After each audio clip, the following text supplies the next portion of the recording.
लगभग पूरा देश इस समय लॉकडाउन है और देश की राजधानी दिल्ली समेत कई राज्यों में अब कर्फ्यू।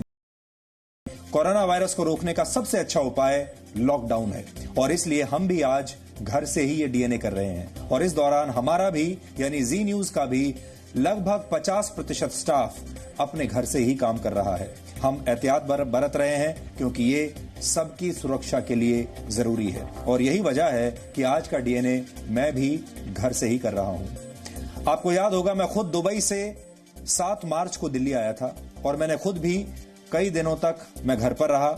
सबसे पहले एयरपोर्ट पर हमारी जांच हुई, उसके बाद मैं घर पर रहा, लोगों से नहीं मिला।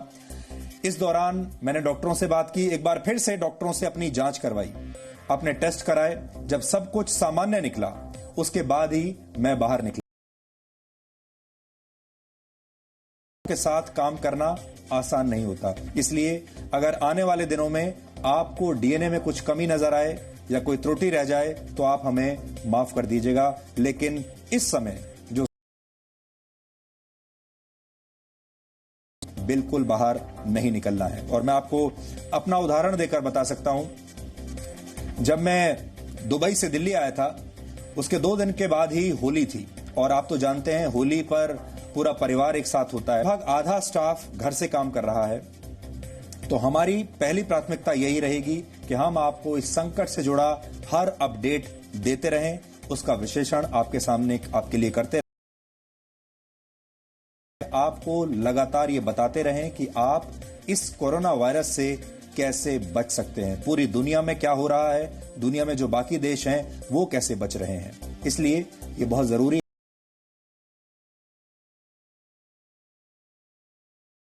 ये 1.5 घंटे का शो, आपका मनपसंद शो, अगर मैं अपने घर से कर सकता हूं तो आप भी अपने बहुत सारे काम अपने घर से ही करने की कोशिश कीजिए। देश के सैनिक नागरिक देश का सैनिक होता है और अब आप सबकी बारी है सैनिक बनने की। हमारी और आपकी जिम्मेदारी तब और बढ़ जाती है जब देश ऐसे किसी संकट काल से गुजरता है। आजकल कोरोना वायरस अपने देश को निकालना है, लेकिन यह तभी होगा जब आप इस संकट की गंभीरता को समझेंगे। कल देश ने कोरोना वायरस के खिलाफ संकल्प की आवाज पूरी दुनिया को सुनाई थी, बहुत अच्छा लग रहा था।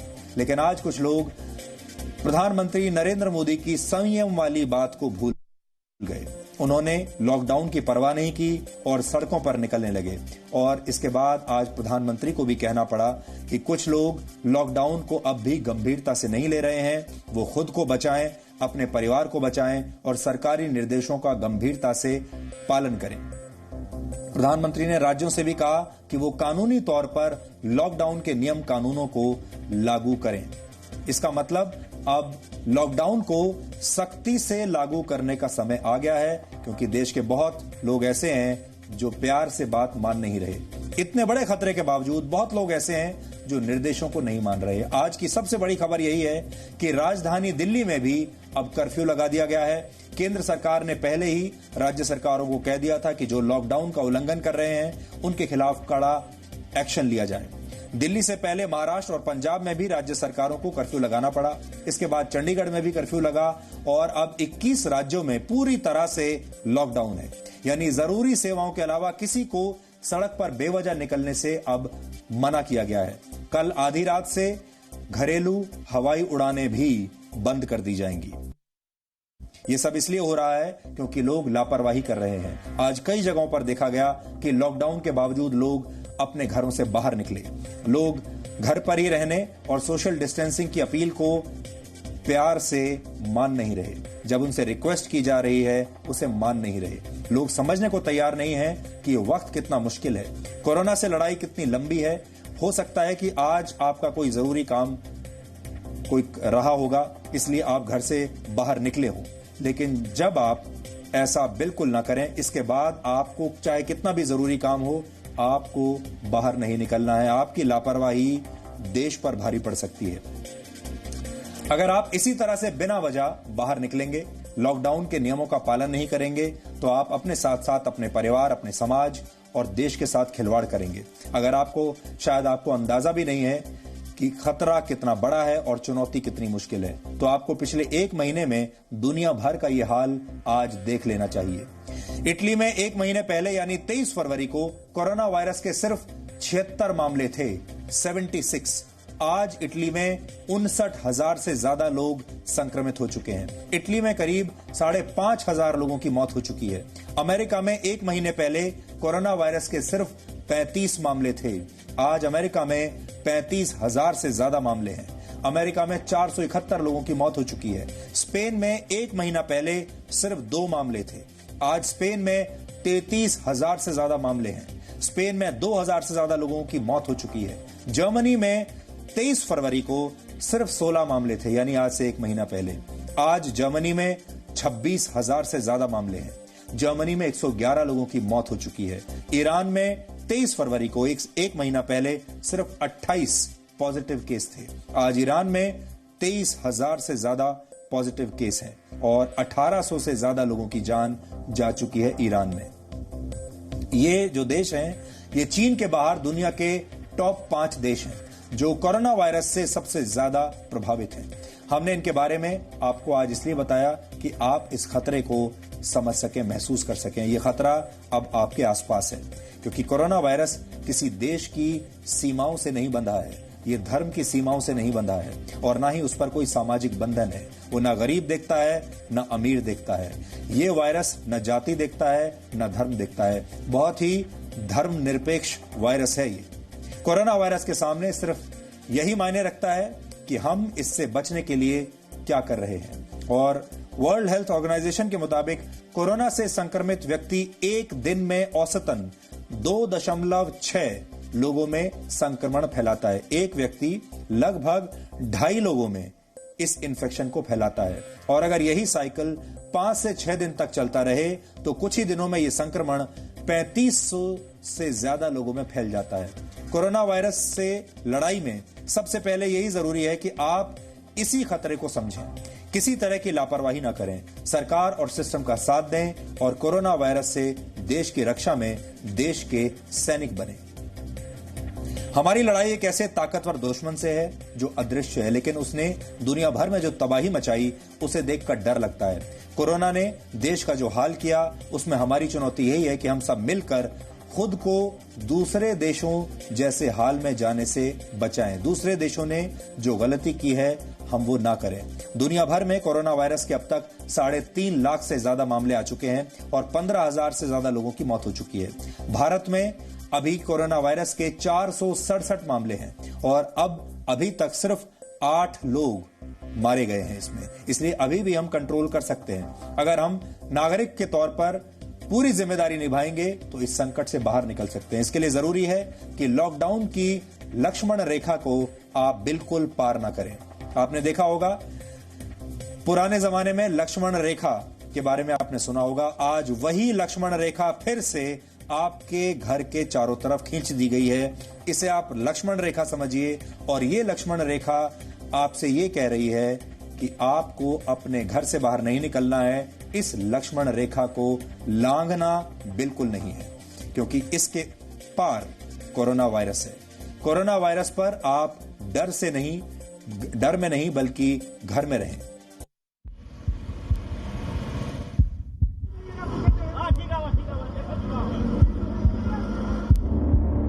कोरोना को मद्देनजर रखते हुए दिल्ली में 31 मार्च तक लॉकडाउन हो चुका है। मेरा अकाउंट यूनियन बैंक में है, जो कि मुझे वहां पे डालना जरूरी है। अगर आपको लगता है कि आप ठीक हैं, आपको कुछ नहीं होगा, आप ऐसे ही मार्केट में घूमते रहेंगे, सड़कों पर जाते रहेंगे और कोरोना से बचे रहेंगे, मैं समझता हूं ये सोच सही नहीं है।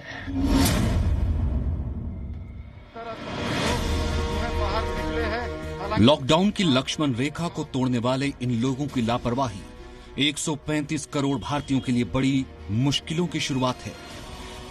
महाराष्ट्र में अब तक कोरोना वायरस के 70 से ज्यादा मामले सामने आए हैं और लॉकडाउन के बावजूद आज दिन भर लोग सड़कों पर रहे। पुलिस ने लोगों को समझाने की कोशिश की, लेकिन सड़कों पर जितने लोग आए उनके पास उतने ही ज्यादा बहाने।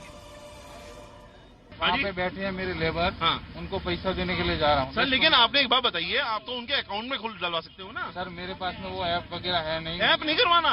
दहीसर में ब्रांच में ढूंढ के निकाला, दहीसर में है करके, तो मैं वहाँ पे जा रहा था। खाली चेक ड्रॉप करके आ जाने का, मेरे को और कुछ काम नहीं है। मेरा लैपटॉप मेरे इन-लॉज के घर पे है। हम बोलेंगे तो बोलते कि तुम लोग हमको डांटते हो, ऐसा हो रहा है। लोगों में इतनी समझदारी नहीं है कि वो पुलिस का सहयोग करे, प्रशासन का सहयोग करे। छोटी छोटी बहाने। आज लॉकडाउन के बाद भी मुंबई की रफ्तार पर ब्रेक नहीं लगा, इसलिए मजबूर होकर महाराष्ट्र सरकार ने कर्फ्यू लगा दिया। 4पेक्षा अधिक किंवा 5 करतो आहोत, गर्दी नाही म्हणजे नाहीच। मुंबई की तरह दिल्ली में भी लॉकडाउन के दौरान जानलेवा लापरवाही अधिक लोक एकत्र जमता कामा नयेत जारी रही। दिल्ली की कई सड़कों पर आम दिनों की तरह ट्रैफिक मौजूद था। कार से लेकर मोटरसाइकिल तक सभी गाड़ी। काल आपण एक निर्णय घेतला होता की महाराष्ट्र राज्याच्या सीमा या आपण सील केल्या, पण त्या वाहतूक सड़कों पर रही और ऐसा लगा मानो दिल्ली वालों पर लॉकडाउन का कोई असर नहीं हुआ। की आपण बंधनं आणली। आज आपण आंतरजिल्हा म्हणजे जिल्ह्याच्या सीमा सुद्धा सील। हमारी जो कोर्ट की डेट है, जिनसे हमें पैसे लेने हैं, वो कोर्ट पे आ नहीं रहे। हमें तो आना पड़ेगा अपनी तारीख की वजह से। पटियाला उस कोर्ट से आ रहा हूँ मैं, जरूरी था इसलिए बाहर निकले हैं, नहीं तो हम घर से बाहर नहीं निकल ले। लॉकडाउन का मतलब यही होता है कि आप कम से कम इस महामारी से बचने के लिए इतना योगदान जरूर करिए। और हाल ही में केंद्र सरकार ने यह निर्देश दिए हैं राज्यों की, जो इन नियमों का उल्लंघन करता है उन पर सख्त से सख्त कार्रवाई की जाए। यानी कि अब अगर आप घर से निकलेंगे बिना किसी कारण के तो आपके ऊपर कानूनी कार्रवाई भी हो सकती है। जहां एक और दिल्ली सरकार ने यह कहा था एक साथ 5 लोग इकट्ठा नहीं हो सकते हैं, 25% डीटीसी बस चलेगी। उसके अलावा इस बसों में आप देख सकते हैं किस तरीके से लोग भरे हुए हैं और जो वायरस का खतरा किस तरीके से बढ़ सकता है। काफी संख्या में इस बस में लोग लगे हैं। उन्हीं लोगों को जाने की जाती जिनकी इमरजेंसी जरूरत है, उसके बावजूद आप डीटीसी बसों में देख सकते हैं। हम शुक्रवार को गए हुए थे मथुरा परिक्रमा लगाने के लिए, हमें नहीं पता था। हमने एक दिन के लिए मार्केट बंद थी, कल ही अनाउंस कर दिया गया है। उसके बावजूद आप लोग आपके सेहत के लिए बात रखें। सर जी आपकी बात सही है, लेकिन हम यहाँ नहीं थे, हमें नहीं पता। लॉकडाउन का सम्मान करके घर में रहने के बदले लोग सड़कों पर उतर गए, इसीलिए दिल्ली में भी कल से नियम और सख्त हो जाएंगे। मान लो आज हम लॉकडाउन नहीं करते, मान लो इसको कंट्रोल नहीं करते, मान लो ये फैल जाता है। अगर आज से कुछ दिन के बाद दिल्ली के अंदर मान लीजिए 15-20 हजार केस हो गए, हमारे अस्पतालों के अंदर इतनी जगह नहीं होगी, दिल्ली के सारे बेड कम पड़ जाएंगे। लॉकडाउन आज सुबह से शुरू हुआ, हो सकता है आपके कुछ बहुत जरूरी काम थे जिसके लिए आज आप निकले, लेकिन कल से अब सख्ती की जाएगी। दिल्ली के बाद बिहार में भी लॉकडाउन है, लेकिन पटना के बस स्टैंड की तस्वीरें लॉकडाउन पर सवाल उठा रही हैं। लेकिन यात्री सिर्फ बस के अंदर ही नहीं बल्कि छत पर भी बैठे हैं। यात्रियों की भीड़ अपनी परेशानी और मजबूरी बता रही है और प्रशासन इनकी मदद करने का दावा भी कर रहा है। जो यात्री बाहर से आ चुके हैं उनका ट्रांजिट आवश्यक है सार्वजनिक हित में, इसके लिए वहां भेजा जा रहा है, उनको स्क्रीन करके भेजा जा रहा है। तो ऐसे हम लोग जो सशंकित हैं उनको अलग भी किया जा रहा है। फिर भी जाना है, अब क्या करेंगे? ऊपर नीचे लोड होके जा रहे हैं लोग। हम क्या कर सकते हैं? प्रशासन को बोलो ना, प्रशासन को दिखाओ आपकी ये चीज। लेकिन छत पे जाम देने की क्या जरूरत पड़ गई? अब मजबूरी का नाम महात्मा गांधी है। ऊपर क्यों चढ़ा? अरे ऊपर चढ़ा, हम चढ़ाए, हम कहाँ चढ़ाएंगे? पब्लिक चढ़ जा रहा, हम लोग मार खाएं, हम लोग मार खाएं, हम लोग। कोलकाता में शाम 5 बजे लॉकडाउन शुरू होने से पहले बाजारों में लोगों की भीड़ थी और सभी की कोशिश अपने पास पर्याप्त सामान स्टोर कर लेने की थी। आज लॉकडाउन के दौरान सड़कों पर पिकनिक मनाने वालों का इलाज मध्य प्रदेश के मंदसौर की पुलिस ने अपने तरीके से किया। कोरोना से महायुद्ध के लिए लॉकडाउन सबसे कारगर हथियार है, इसलिए आप भी कोरोना वायरस पर विजय पाने के लिए लॉकडाउन का सम्मान कीजिए, क्योंकि देश के कुछ लोगों की अनदेखी उनके परिवार सहित पूरे समाज और देश पर भारी पड़ सकती है। ब्यूरो रिपोर्ट, जी मीडिया। आप में से बहुत सारे लोगों को शायद लॉकडाउन और कर्फ्यू का अंतर नहीं पता होगा, तो सबसे पहले आप ये समझ लीजिए कि लॉकडाउन और कर्फ्यू के बीच क्या अंतर होता है। लॉकडाउन एक इमरजेंसी मेजर या इमरजेंसी स्थिति होती है जिसमें किसी खतरे की वजह से लोगों को किसी जगह से बाहर आने या अंदर जाने के लिए अस्थायी तौर पर रोक दिया जाता है। वर्ष 1897 के एपिडेमिक डिजीज एक्ट के तहत किसी जिले के डिस्ट्रिक्ट मजिस्ट्रेट या फिर चीफ मेडिकल ऑफिसर को अपने इलाके में लॉकडाउन करने का अधिकार मिलता है। जबकि कर्फ्यू में लोगों को घरों से बाहर सड़कों पर न निकलने का आदेश दिया जाता है और कर्फ्यू लगते ही किसी जिले के सारे अधिकार वहां के डीएम या फिर पुलिस कमिश्नर को मिल जाते हैं। इंडियन पिनल कोड यानी आईपीसी की धारा 144 में कर्फ्यू लगाने का प्रावधान है और उसी का अब यहां प्रयोग किया गया है। लॉकडाउन के दौरान जरूरी सेवाओं पर रोक नहीं लगाई जाती, इसलिए डिपार्टमेंटल स्टोर्स, दूध और सब्जी की दुकानें खुली रहती हैं और जरूरी काम के लिए लोगों को घर से बाहर निकलने की छूट भी मिलती है। बैंक खुले रहते हैं। कर्फ्यू के दौरान भी जरूरी सेवाओं पर रोक नहीं लगाई जाती, लेकिन बिना कर्फ्यू पास के कोई भी व्यक्ति घर से बाहर नहीं निकल सकता और अस्पताल जैसी जरूरी सुविधाओं के अलावा ज्यादातर दुकानें बंद रहती हैं। कुल मिलाकर कर्फ्यू का मतलब ही होता है सब कुछ बंद। अगर कोई व्यक्ति लॉकडाउन का पालन नहीं करता तो अक्सर पुलिस उन्हें समझाकर वापस भेज देती है और बेहद जरूरी हालात में ही किसी व्यक्ति पर कार्रवाई करती है। लेकिन कर्फ्यू तोड़ने पर पुलिस के पास तुरंत गिरफ्तार करने का अधिकार होता है, यानी जिनके पास कर्फ्यू पास नहीं है उनके खिलाफ पुलिस को कार्रवाई करने की छूट होती है। इसलिए आप लोग संभल कर रहिएगा। कल से, आज तो बहुत सारे लोगों ने गंभीरता से नहीं लिया, लेकिन कल सुबह से गंभीरता से लीजिए इसको। लॉकडाउन की स्थिति में सबसे पहले लोगों पर घर से बाहर निकलने की पाबंदी लगाई जाती है। लोगों को सिर्फ आपात स्थिति में ही बाहर निकलने की इजाजत होती है। एपिडेमिक डिजीज एक्ट के तहत प्रतिबंध लगाए जाते हैं और सरकारी नियम न मानने वालों को 6 महीने की सजा होती है या उन पर 1000 रुपए का जुर्माना लगाया जा सकता है। इसलिए आप भी लॉकडाउन का सम्मान कीजिए और जब तक बहुत जरूरी काम ना हो अपने घर में ही रहिए। और जिन राज्यों में कर्फ्यू लागू हो गया है वहां तो बाहर निकलना अब एक गंभीर अपराध माना जाएगा। आप यहां पर यह भी समझ लीजिए कि दूसरे देशों में लॉकडाउन तोड़ने पर क्या सजा और क्या नियम है। फ्रांस में लॉकडाउन का नियम तोड़ने वालों के खिलाफ जो नया एक्ट पास हुआ है उसमें 6 महीने की जेल और 3700 यूरो यानी करीब 3 लाख रुपए तक का जुर्माना लगाया जा सकता है। स्पेन में यह जुर्माना 60,000 यूरो से लेकर 6 लाख यूरो यानी करीब 5 करोड़ रुपए तक है। इसके अलावा 3 महीने से 1 साल तक की सजा का भी प्रावधान है। इटली में लॉकडाउन के नियम तोड़ने वालों को 3 महीने की जेल और 206 यूरो यानी करीब 16,500 रुपए का जुर्माना इस समय वसूला जा रहा है। अब आपको हम एक रिपोर्ट दिखाएंगे। ये रिपोर्ट देखकर आप समझ जाएंगे कि जब किसी देश के लोग लॉकडाउन को हल्के में लेते हैं तो कैसे परिणाम होते हैं। आप इस विश्लेषण के जरिए आप ये देख पाएंगे कि हमने इसमें अमेरिका, इटली और ऑस्ट्रेलिया को अपना आधार बनाया है। इसलिए आप देखिए कि जब इन देशों के लोगों ने इस वायरस के खतरे को मजाक में उड़ाने की कोशिश की, गंभीरता से जब इन देशों ने नहीं लिया तो फिर इनका क्या हाल हुआ।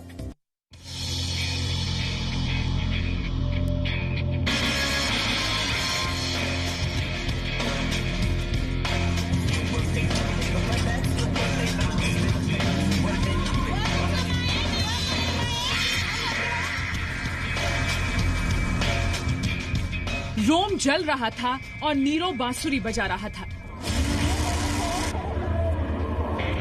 इसी तरह इटली में कोरोना दस्तक दे चुका था। तब वहां लोग इससे लड़ने के बजाय जश्न मना रहे थे। ये उसी की तस्वीरें हैं। तारीख थी 23 फरवरी। फ्रांस में कोरोना का पहला केस सामने आ चुका था, लेकिन फ्रांस तब भी कितना बेफिक्र था, ये उसी की तस्वीरें हैं। तारीख थी 15 फरवरी।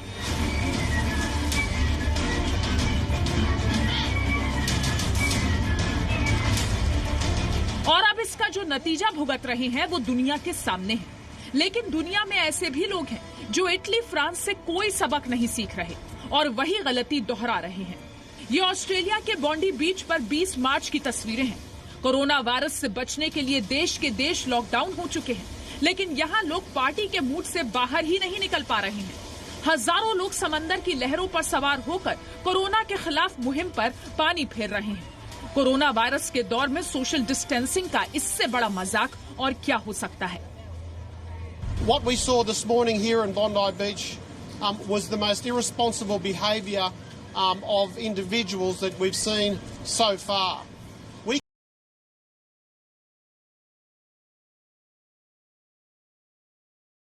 500 people are gathered. That is exactly what these laws, these regulations under the Health Act have been forced to ensure we comply with. This is not something that we're doing because we're the fun police. This is not something that the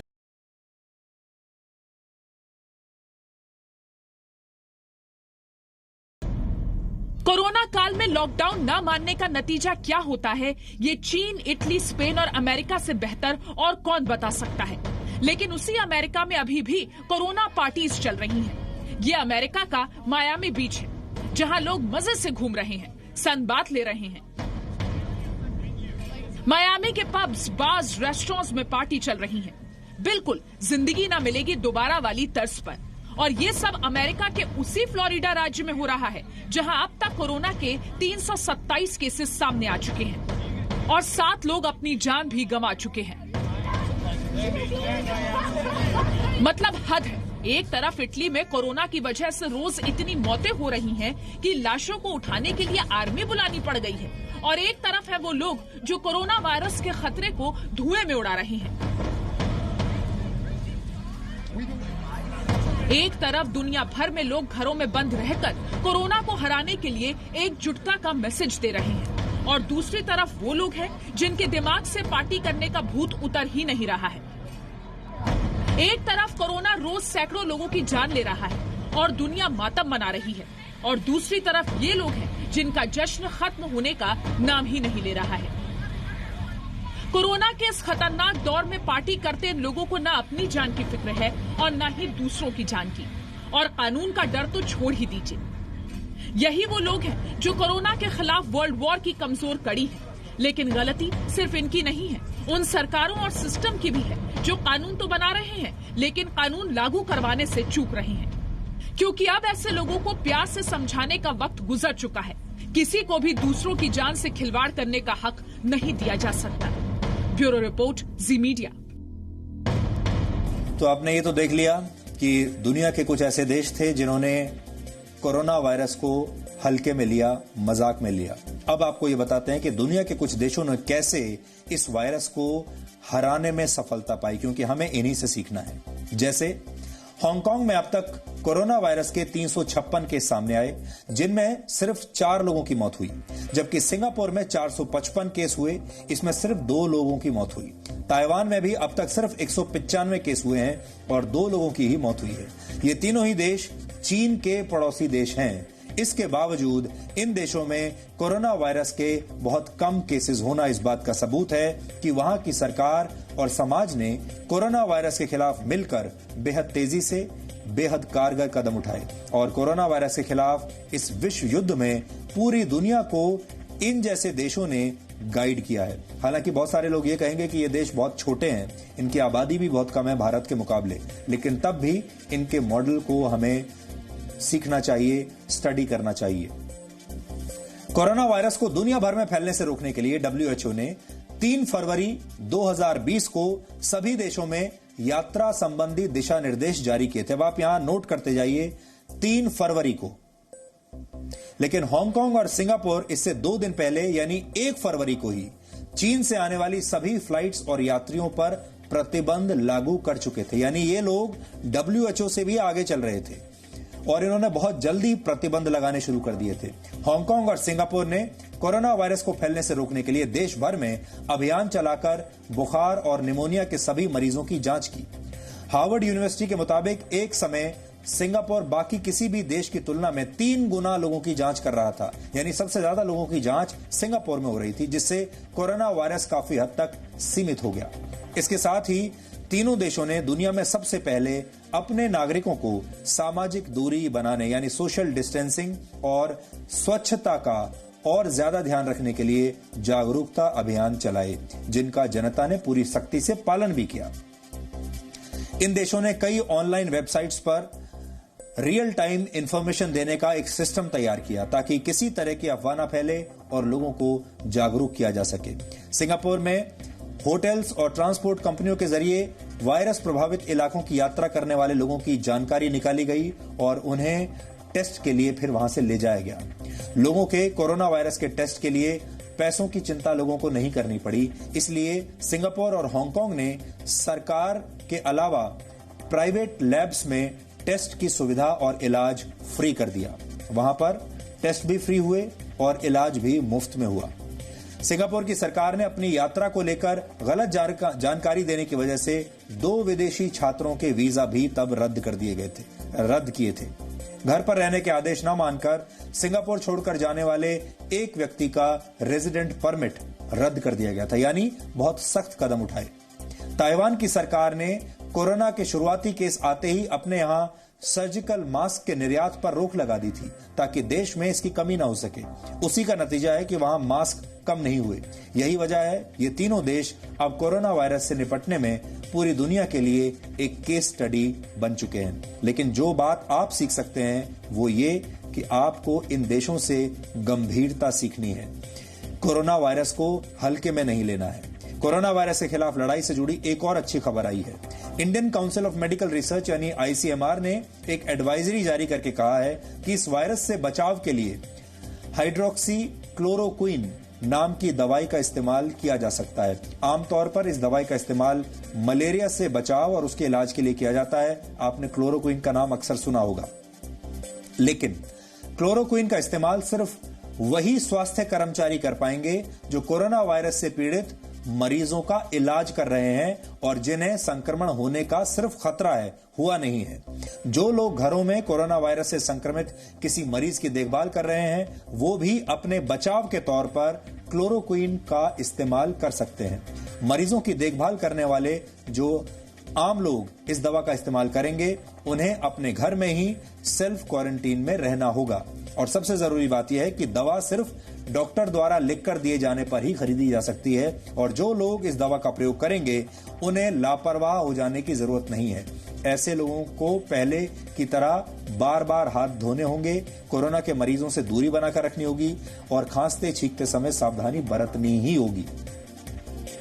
ICMR ने यह भी कहा है कि अगर chloroquine का इस्तेमाल करने वाले किसी व्यक्ति में कोरोना वायरस के लक्षण पैदा हो जाते हैं तो उसे इसकी सूचना फौरन प्रशासन को देनी होगी। और सबसे जरूरी बात, ये दवा कोरोना वायरस से बचाव में कारगर हो सकती है, लेकिन इसका प्रयोग करने वाले ये ना समझें कि वो इस वायरस से पूरी तरह से सुरक्षित हैं। दूसरी अच्छी खबर यह है कि इस वायरस की जांच अब देश की 12 प्राइवेट लैब्स में भी शुरू हो गई है। ICMR ने इन प्राइवेट लैब्स को निर्देश दिए हैं कि वो इस टेस्ट के लिए 4,500 रुपए से ज्यादा वसूल ना करें, यानी आप 4,500 रुपए में ये टेस्ट कहीं से भी प्राइवेट लैब में करवा सकते हैं, उन लैब्स में जहां ये परमिशन दी गई है। इसके अलावा 50 और प्राइवेट लैब से सरकार अभी बात कर रही है और जल्द ही यहां भी टेस्ट शुरू हो जाएंगे। इसलिए आपको जरा भी ऐसी कोई आशंका है तो आप सरकारी लैब में जा सकते हैं, नहीं तो प्राइवेट लैब में भी जा सकते हैं। 4,500 रुपए का आपका खर्चा आएगा प्राइवेट लैब में। इस वायरस से पीड़ित जो मरीज सबसे ज्यादा गंभीर स्थिति में होते हैं उन्हें वेंटिलेटर पर रखा जाता है। इस वायरस का सबसे ज्यादा असर आपके फेफड़ों पर पड़ता है और इससे मरीज ठीक से सांस नहीं ले पाता। गंभीर रूप से बीमार मरीज वेंटिलेटर के द्वारा ही सांस ले सकते हैं और ये मशीन मरीज के फेफड़ों तक सांस पहुंचाती है। आप सब जानते होंगे, आपने वेंटिलेटर्स का नाम सुना होगा, लेकिन आपको जानकर बहुत दुख होगा कि पूरी दुनिया इस समय वेंटिलेटर की कमी से संघर्ष कर रही है। इटली में इस वायरस से अब तक करीब 4,500 लोगों की मौत हो चुकी है। इटली के अस्पतालों में भी वेंटिलेटर्स की भारी कमी है और डॉक्टरों को फैसला ये लेना पड़ रहा है कि किसे वेंटिलेटर पर रखा जाए और किसे नहीं। इसीलिए डॉक्टर्स सिर्फ उन मरीजों को वेंटिलेटर्स दे रहे हैं जिनके बचने की कोई उम्मीद हो। जो ज्यादा उम्र के मरीज हैं, जिनके बचने की उम्मीद नहीं है, उन्हें वहां वेंटिलेटर्स दिए ही नहीं जा रहे। अमेरिका जैसे अमीर देश में भी सिर्फ 1,60,000 वेंटिलेटर्स उपलब्ध हैं पूरे देश में, जबकि एक अनुमान के मुताबिक अमेरिका में 9,60,000 लोगों को वेंटिलेटर्स की जरूरत पड़ सकती है। दुनिया में सिर्फ 5 से 10 कंपनियां ऐसी हैं जो वेंटिलेटर्स का निर्माण करती हैं और ये कंपनियां इस महामारी के लिए बिल्कुल भी तैयार नहीं थी। चीन के वुहान में कोरोना वायरस के 5% मरीजों को ICU में भर्ती करना पड़ा था और इनमें से 2.5% को वेंटिलेटर्स की जरूरत पड़ी। यह आंकड़ा सुनने में छोटा लग रहा होगा, लेकिन जब किसी देश में हजारों लोग संक्रमण का शिकार होते हैं तो सैकड़ों लोगों को वेंटिलेटर्स की कमी की वजह से अपनी जान गंवानी पड़ती है। इस मामले में भारत की हालत अच्छी नहीं है, क्योंकि भारत में सिर्फ 40,000 वेंटिलेटर्स उपलब्ध हैं। परिस्थितियों को देखते हुए भारत में करीब 70,000 वेंटिलेटर्स की कमी है और बहुत ज्यादा कोशिशों के बाद भी हर महीने 4 से 5,000 वेंटिलेटर्स ही मंगाए जा सकते हैं। कोरोना वायरस जैसी महामारी का सामना करने के लिए बड़े पैमाने पर हेल्थ इंफ्रास्ट्रक्चर की जरूरत पड़ती है, लेकिन फिलहाल दुनिया के लगभग सभी देश इसकी कमी से संघर्ष कर रहे हैं। स्वास्थ्य मंत्रालय के आंकड़ों के मुताबिक भारत में 84,000 लोगों पर एक आइसोलेशन बेड है। प्रति 84,000 लोगों पर एक आइसोलेशन बेड, जबकि प्रति 36,000 लोगों पर एक क्वारंटीन बेड है। आइसोलेशन उन लोगों के लिए जरूरी होता है जिनमें वायरस की पुष्टि हो गई और जिनका इलाज चल रहा है, जबकि क्वारंटीन बेड की जरूरत उन्हें पड़ती है जिन्हें वायरस होने का संदेह है। भारत में 11,600 लोगों पर एक डॉक्टर उपलब्ध है, जबकि 1,886 लोगों पर एक हॉस्पिटल बेड उपलब्ध है। अब आप अंदाजा लगा सकते हैं कि अगर कोई महामारी फैल जाए तो फिर क्या होगा। अमेरिका को दुनिया का सबसे शक्तिशाली और सबसे अमीर देश माना जाता है। अमेरिका की अर्थव्यवस्था 1500 लाख करोड़ रुपए की है, जबकि भारत की अर्थव्यवस्था 204 लाख करोड़ रुपए की है। अमेरिका के पास दुनिया में सबसे ज्यादा परमाणु हथियार हैं। अमेरिका में दुनिया की तमाम बड़ी मल्टीनेशनल कंपनीज के मुख्यालय हैं, हेडक्वार्टर्स हैं। अमेरिका दुनिया को सबसे ज्यादा हथियार बेचता है। 2018 में अमेरिका ने करीब 13 लाख करोड़ रुपए के हथियार बेचे थे। अमेरिका में cold drink industry 17 lakh crore रुपए से ज्यादा की है। अमेरिका के पास दुनिया की सबसे बड़ी फिल्म इंडस्ट्री है। अमेरिका की सुपर हीरो जो फिल्म एवेंजर्स एंड गेम ने 20,000 करोड़ रुपए से ज्यादा की कमाई की थी। लेकिन क्या आप जानते हैं कि शक्तिशाली और अमीर देश अमेरिका अपनी जनता को महामारियों से बचाने के लिए मास्क नहीं दे पा रहा, ग्लव्स नहीं दे पा रहा और वेंटिलेटर्स जैसी जरूरी चीजें बनाना तो वो शायद भूल ही गए। स्थिति यह है कि अमेरिका में कोरोना वायरस के मरीजों को बचाने के लिए जरूरी उपकरणों की भारी कमी है। अमेरिका में इस समय 35,000 से ज्यादा मामलों की पुष्टि हो चुकी है और 471 लोग मर चुके हैं। उपकरणों के अभाव में अमेरिका सभी लोगों का इलाज अब कर नहीं पा रहा। डॉक्टर और नर्सों ने से कहा जा रहा है कि वो फेस मास्क और ग्लव्स को सैनिटाइज करके फिर से इस्तेमाल करें, यानी रिसाइकलिंग करें, या फिर चेहरे पर कोई स्कार्फ बांध लें अगर उनके पास मास्क नहीं है तो। यह अमेरिका की हालत है। अमेरिकी सरकार ने 5 करोड़ फेस मास्क चीन से अब मंगाए हैं, लेकिन इनकी आपूर्ति होने में 18 महीने का समय लग सकता है। अमेरिका के पास पर्याप्त संख्या में वेंटिलेटर्स भी नहीं है। लंदन के इंपीरियल कॉलेज के एक अनुमान के मुताबिक अमेरिका को लोगों की जान बचाने के लिए अभी की संख्या से 30 गुना ज्यादा वेंटिलेटर्स की जरूरत पड़ेगी और इसके अभाव में करीब 10 लाख अमेरिकियों की जान जा सकती है। 10 लाख। अमेरिका शायद अपने सैकड़ों वर्षों के इतिहास में हथियारों और पैसे के दम पर ही हर चुनौती से निपटने के बारे में सोचता रहा और एक वायरस ने उसे घुटनों पर ला दिया। इसलिए हम बार बार कह रहे हैं कि दुनिया को मिसाइलों की नहीं, मेडिसिन की जरूरत है और अमेरिका से सबक लेकर दुनिया के बाकी देश अब अपनी गलतियां सुधार सकते हैं। देश भर में जो लोग किसी ऐसे व्यक्ति से संपर्क में आए हैं जिनमें कोरोना वायरस की पुष्टि हो चुकी है, उन्हें सेल्फ क्वारंटीन में रहने की सलाह दी जा रही है। सेल्फ क्वारंटीन का मतलब है अपनी मर्जी से खुद को दूसरों से अलग कर लेना, लेकिन भारत में सेल्फ क्वारंटीन आसान नहीं है और आज आपको इसकी वजहें भी जाननी चाहिए। सबसे बड़ी वजह यह है कि भारत में ज्यादातर घर इतने बड़े नहीं हैं कि लोग खुद को अलग थलग कर पाए। भारत में उन लोगों को भी घर पर आइसोलेशन में रखना मुश्किल काम है जिनमें कोरोना वायरस के लक्षण दिखाई दे रहे हैं या फिर जिनका टेस्ट रिजल्ट पॉजिटिव आया है। हालांकि यहाँ एक बात अच्छी है कि भारत में जिन लोगों में कोरोना वायरस की पुष्टि हुई है उनमें से ज्यादातर किसी और देश की यात्रा करके ही लौटे, यानी वही लोगों में इसकी पुष्टि हो रही है जो बाहर कहीं से आए हैं। जो लोग अंतर्राष्ट्रीय यात्रा का खर्च उठा सकते हैं, आमतौर पर उनके घर भी थोड़े बड़े होते हैं और वो इलाज का खर्चा भी उठा सकते हैं। जब कोई व्यक्ति किसी महामारी की वजह से घर पर रहने का फैसला लेता है तो इसके लिए उसे कई कुर्बानियां देनी पड़ती हैं। विकसित देशों में ज्यादा संसाधन होने की वजह से वहां की सरकारें ऐसे लोगों की आर्थिक मदद भी करती हैं, लेकिन 135 करोड़ की आबादी होने की वजह से भारत में सबको मदद देना आसान काम नहीं है। भारत में एक परिवार में औसतन 5 सदस्य रहते हैं। 2011 की जनगणना के मुताबिक भारत में सिर्फ 5% घर ऐसे हैं, 5% घर ऐसे हैं जिनमें 5 या 5 से ज्यादा कमरे हैं।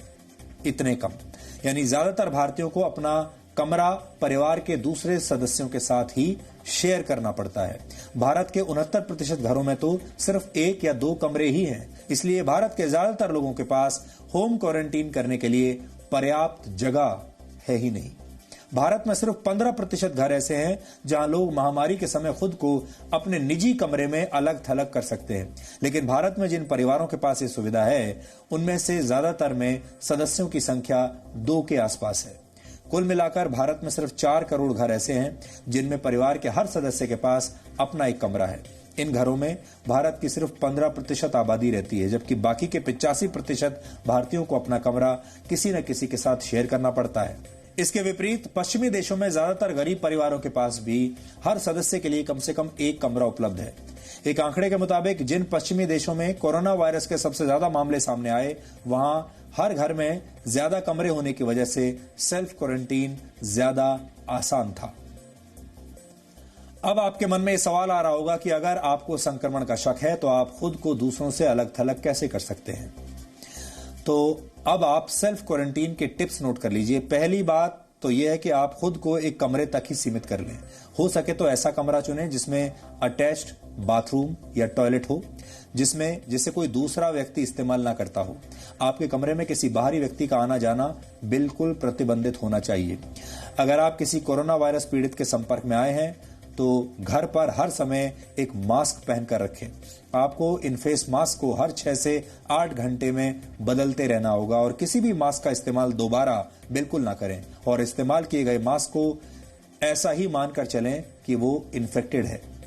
आपके कमरे में भी परिवार के सिर्फ एक ही सदस्य को आने जाने की इजाजत होनी चाहिए और उस सदस्य को भी आपसे 1 से 3 मीटर की दूरी बनाकर रखनी चाहिए। परिवार के जिस सदस्य को आपके कमरे में आने की इजाजत होगी, उसे भी आपके पास होने की स्थिति में फेस मास्क और ग्लव्स पहनने चाहिए और इस बात का ध्यान रखना चाहिए कि आपकी देखभाल करने वाले व्यक्ति की त्वचा आपके द्वारा छुई गई किसी वस्तु के संपर्क में बिल्कुल ना आ पाए। अगर आपको कोरोना वायरस से संक्रमित होने का संदेह है तो आपके परिवार के बुजुर्ग सदस्यों, गर्भवती महिलाओं और बच्चों को आपसे ज्यादा से ज्यादा दूरी पर रहना होगा। इस बात का ध्यान रखें कि वो किसी भी स्थिति में आपके संपर्क में ना आए। सेल्फ क्वारंटीन के दौरान आपके परिवार के सभी सदस्यों को बार बार साबुन से हाथ धोने चाहिए और अल्कोहल बेस्ड हैंड सैनिटाइजर का इस्तेमाल करना चाहिए। आपके द्वारा इस्तेमाल किए गए कपड़े कभी भी किसी और के संपर्क में नहीं आने चाहिए और जिस बिस्तर का आप इस्तेमाल कर रहे हैं उसकी चादर को भी, बेडशीट को भी दूसरे लोगों से दूर रखना चाहिए। अलग रहने के दौरान अगर आप ऑनलाइन खाना ऑर्डर कर रहे हैं तो कोशिश करें कि आप इसका भुगतान ऑनलाइन ही करें ताकि कैश के लेन देन के दौरान संक्रमण